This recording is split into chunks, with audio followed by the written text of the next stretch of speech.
Hola a todos y bienvenidos a un nuevo tutorial de Código Mentor. El día de hoy aprenderemos a cómo diferenciar a un objeto JSON de un objeto literal. Asimismo, recuerden que en el tutorial anterior hemos aprendido a cómo declarar a un objeto JSON, el cual tiene sus propiedades con sus respectivos valores, como pueden ver aquí. Y asimismo recuerden que para acceder a un valor de una determinada propiedad, es simplemente escribir el nombre del objeto JSON, punto, seguido del nombre de la propiedad a la cual queremos acceder.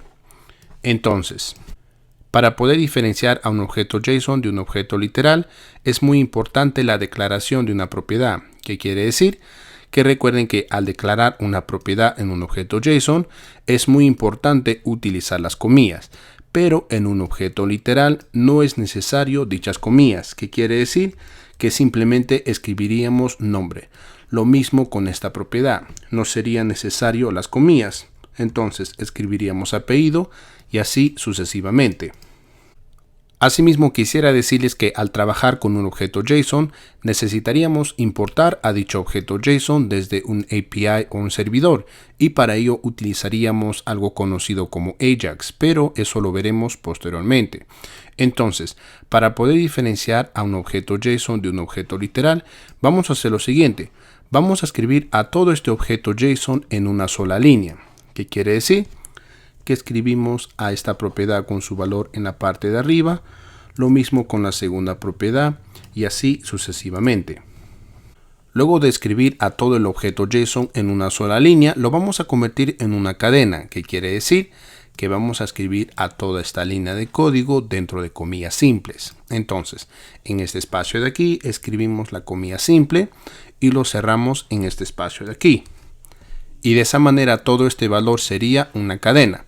Ahora vamos a cambiar el nombre de esta variable por cadena JSON. El nombre puede ser cualquiera. Luego debajo vamos a hacer lo siguiente. Escribimos document.write y dentro del paréntesis escribimos el operador typeOf, el cual nos va a retornar el tipo de objeto o de dato con el cual estamos trabajando. Es decir, que vamos a escribir cadena JSON en este espacio de aquí. Y lo que nos debe retornar debe decir string, ya que este valor es una cadena. Veamos, lo guardamos, refrescamos la pantalla y efectivamente podemos ver que dice string. Ahora vamos a convertir a esta cadena, o más conocido como JSON string, hacia un objeto JSON. Y para ello vamos a utilizar al método parse.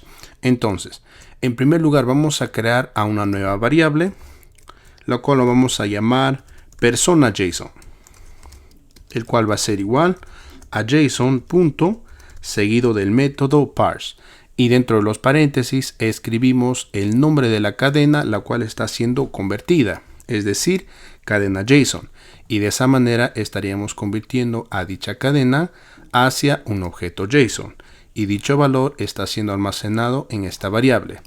Entonces, para poder ver el tipo de dato de dicha variable, simplemente escribimos document.write y dentro del paréntesis escribimos typeOf seguido del nombre de la variable que almacena el objeto JSON, es decir, persona JSON. Y en este caso, dicho resultado nos debe decir object o objeto. Entonces, lo guardamos, refrescamos la pantalla y efectivamente podemos ver que dice object. Asimismo se preguntarán, ¿existe alguna manera de convertir a un objeto JSON hacia una cadena, es decir, en forma reversa? Claro que sí. Y para ello vamos a utilizar al método stringify. Entonces vamos a crear a una nueva variable y lo vamos a llamar string JSON. El nombre puede ser cualquiera. Y todo esto va a ser igual a JSON punto seguido del método stringify. Paréntesis. Y dentro de los paréntesis escribimos el nombre del objeto JSON, el cual va a ser convertido hacia una cadena, es decir, persona JSON. Y de esa manera estaríamos convirtiendo a dicho objeto JSON hacia una cadena. Entonces vamos a verificar el tipo de dato o de objeto de esta variable, el cual debe ser string.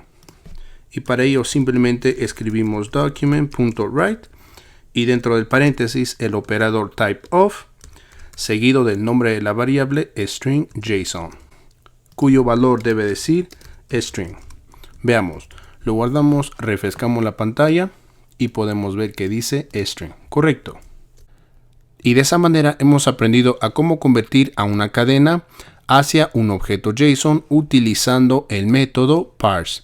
Y asimismo hemos aprendido a cómo convertir a un objeto JSON hacia una cadena, es decir, en forma reversa, utilizando el método stringify. Y eso sería todo por hoy. No olviden comentar y suscribirse a nuestro canal y nos vemos en el siguiente tutorial.